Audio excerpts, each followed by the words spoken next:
Kama mnakumbuka ya kwamba juzi tuliupload makala ambayo kuna ndugu yetu aliomba kufahamu ni sifa zipi ambazo zitakufanya ama zitakuongezea nafasi ama wigo wa kuchaguliwa na jeshi la polisi, na tukataja zile sifa kadhaa ambazo huwa wanaziorodhesha wao, lakini tukataja na zile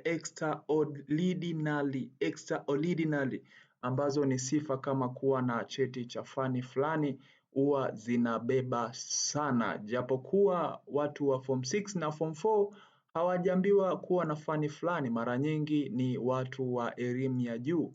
Sasa iko hivi, kuna ndugu yetu ambaye aliuliza swali kuhusiana na ile video ambayo tulitengeneza. Sasa ninaomba tu preview kwa pamoja na tuweze kumjibu ili na watu wengine waweze kujifunza. Anaitwa, yes, ngoja tu preview hapa tumcheki ndugu yetu. Yes, anaitwa Abdalla Masera, anasema ya kwamba kaka, mimi nina namba ya NIDA tu, kitambulisho bado hakijatoka, vipi vitafaa au la? Chini yake hapa kuna ndugu yetu mheshimiwa kabisa anaitwa Ame Charles, akamjibu akasema hapana, hakuna shida hata ukiwa na namba freshi, lakini baadaye uje ukifate kitambulisho. Uko sahihi Ame, lakini naomba ni make it clear kwenye hii issue pia.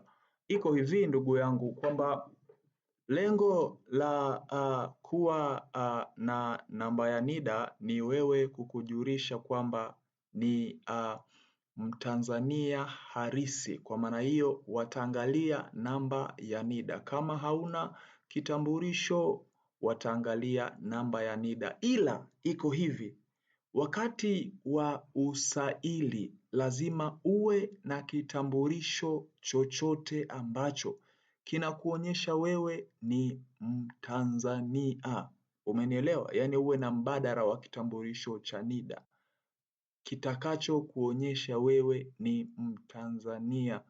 Sijajua kwa watu ambao wameshaingia kwenye usaili wa jeshi la polisi, lakini kwenye saili zote ambazo mimi nimepita nje na jeshi la polisi, maana sikubahatika kuitwa kwenye usaili wa jeshi la polisi, pote kule walikuwa wanahitaji uwe na kitambulisho lazima, yani uwe na kitambulisho. Na hata jeshi la polisi kwenye usaili wowote ule lazima wakutambue wewe ni Mtanzania. Watakutambuaje?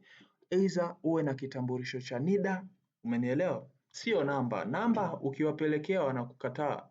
Yani lazima uwe na alternative.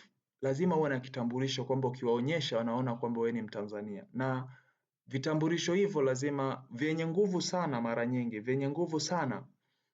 Kitambulisho cha NIDA cha kwanza, hauna passport size ya kusafiria inakutambulisha wewe ni Mtanzania, hauna leseni ya udereva, hauna kuna kitambulisho cha mpiga kura, hauna, tafuta barua ya makazi kutoka ni kitu kama ni mwenyekiti wa mtaa, kitu kama hicho. Unaenda anakuandikia barua ya makazi, unaambatanisha na pasipoti yako, unaenda nayo. Hivyo vyote hauwezi ukakosa. Na kwa wewe ambaye hauna kitambulisho cha mpiga kura, basi hakikisha unatafuta kitambulisho au barua ya makazi uwe nayo. Lakini alternative ni kama hizo nilizokupa. Yani ni lazima uwe na kitambulisho chochote kitakacho kutambulisha wewe ni Mtanzania. Nimevipanga kuendana na nguvu. Ukianza na kitambulisho cha NIDA inakuja pasipoti ya kusafiria. Pasipoti ya kusafiria ukiwa hauna leseni ya udereva. Ukiwa hauna leseni ya udereva, kitambulisho cha mpiga kura. Hauna kitambulisho cha mpiga kura, basi uwe na fomu ambayo ama barua ambayo itakutambulisha wewe ni mkazi wa eneo fulani, na hiyo barua utaipata kwa nadhani mwenyekiti, kitu kama hicho. Iko hivyo. Mwenyekiti, mtendaji wa kijiji, I don't know, nimeshasahau, lakini hiyo barua unaipata kwenye mtaa wako. Asante kwa kunisikiliza na asante kwa kuuliza swali muhimu sana ambalo lazima tulifuatilie. Usipofanya hivyo hautaingia kwenye chumba cha usaili. Iko hivyo yani. Direct, simple and clear. Asante.